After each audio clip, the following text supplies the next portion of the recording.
Čaute. Vítajte pri našom novom podcaste z dielne Nevyautuj autistu, ktorý sa volá Intim Out. Ja som Mima. Ja som Maťo. Sme rodičia Ondrejka. Autistu, ktorý má čo chvíľa 13 rokov. Je neverbálny, čiže nerozpráva. A budeme sa v tomto podcaste baviť na rôzne témy. Spoločenské, nejaké novinky o autizme, naše zážitky, výlety a podobne. Vítajte. Vítajte.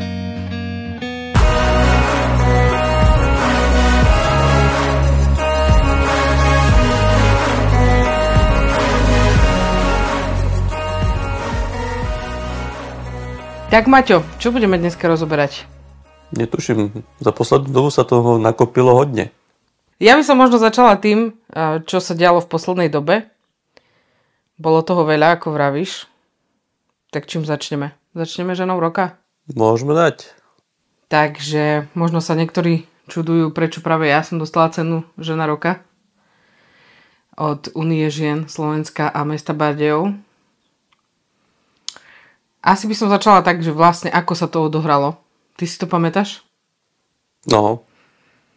Bol som v práci, zvoní mi telefón, dvihnem a Miška mi vraví, neuveríš. V šoku, že čo sa stalo. A ona mi povie, že budem zrejme ocenenou ženou roka. Bol to šok? No, bolo to prekvapko. A čakal si to? Nie. To prekvapko bolo také príjemné. Som sa hneď potešil.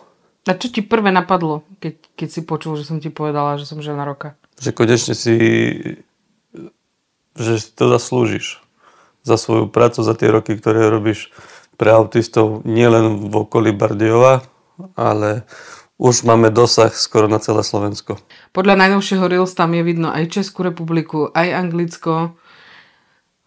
Aj Nemecko. Čo nás prekvapilo? A samozrejme aj Slovensko. To najviac poteší, keď to robíš pre Slovensko. OK, ja by som možno povedala ten príbeh vlastne celý, ako sa to stalo. Lebo mne vlastne jeden deň prišla správa od mojej sesternice, ktorá ako sem tam mi napísala nejakú správu, že si váži, čo robíme pre Ondrejka a tak. Čož je pre nás prirodzené však. Samozrejme, a týmto by sme ju chceli pozdraviť. Čau Janka. A v podstate ona ma nominovala a ona potom si v podstate ani nepamätala, že kde to videla ten plagát na tú nomináciu a tak ďalej. A prišiel jej vlastne mail, že mi má oznámiť teda, že budem preberať cenu žena roka. Ako prvé som bola dojata.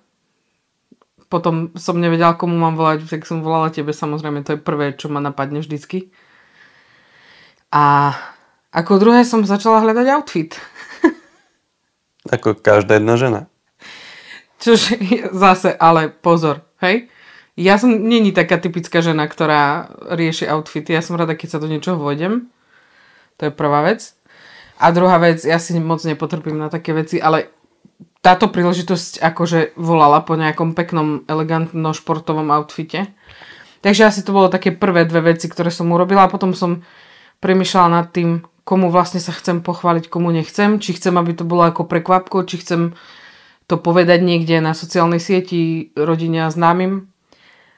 Boli to múky pre mňa sa nepochváliť. Nutkanie.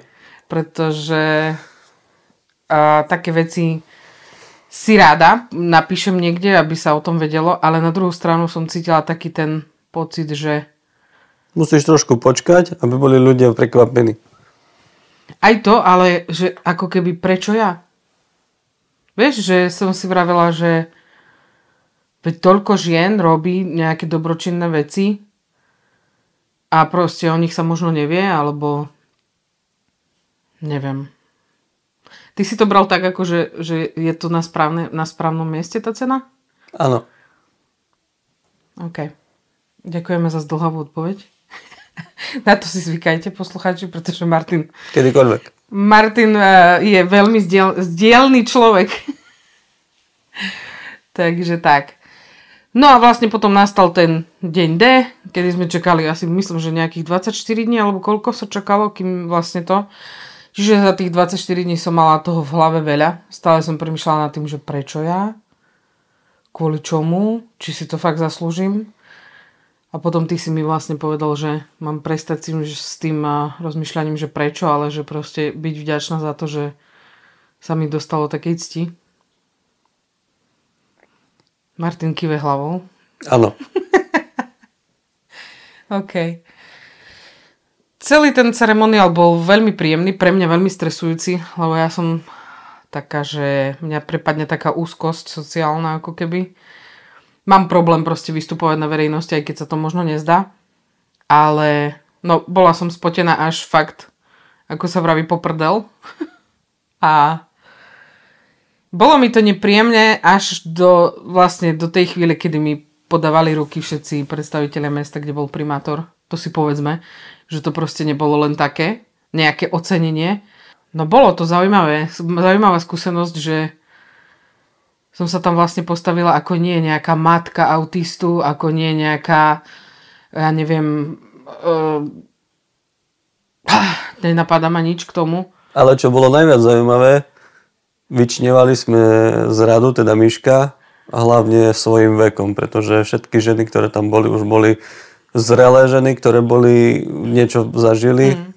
Čiže každá jedna tam už bola okolo, že nám sa nemá typovať vek, ale bola to staršia generácia a Miška tam bola jedna z najmladších, lebo bola tam ešte jedna slečna.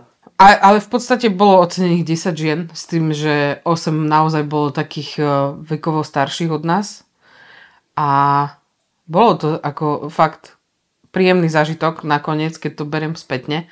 Ale v tej chvíli, no nebolo to pre mňa príjemné, taká tá úzkosť a mala som pocit, že mám strašne spotenú ruku a že ako uchytím tú knihu, aby mi nespadla. Dostali sme veľmi pekné hodinky. Takže na pamiatku fakt super, máme tam knihu podpísanú Bardejov od primátora. Vlastne písali sme tam ďakovné listiny, že v podstate vy si môžete prečítať a vidieť fotky, aj videá na našich sociálnych sieťach alebo na stránke www.nevyautistu.sk, kde vlastne píšeme vlastne články, ktoré sú aktuálne. Kde, ako je pravda, že posledné 3 roky, odkedy sa nám zmenil manažment Nevyautuj-autistu, tak ako Maťo vraví rád, povedz to. Jeden bomby. Snažíme sa byť viac vám na blízku, viac s vami komunikovať, či už prostredníctvom sociálnych sietí, alebo celkovo. Aj vlastne preto vznikol tento podcast pod názvom Intim Out, pretože tu budeme rozberať naozaj širokú škálu tém, ktorá sa možno nie všade rozpráva. A myslím si, že máte sa na čo tešiť, tak? Tak. Dobre. Takže, čo by sme na záver dodali? Vítajte pri novom projekte. Dúfame, že sa vám bude páčiť. A tešte sa na nové časti. Tak. A počujeme sa na budúce. Čaute. Čaute.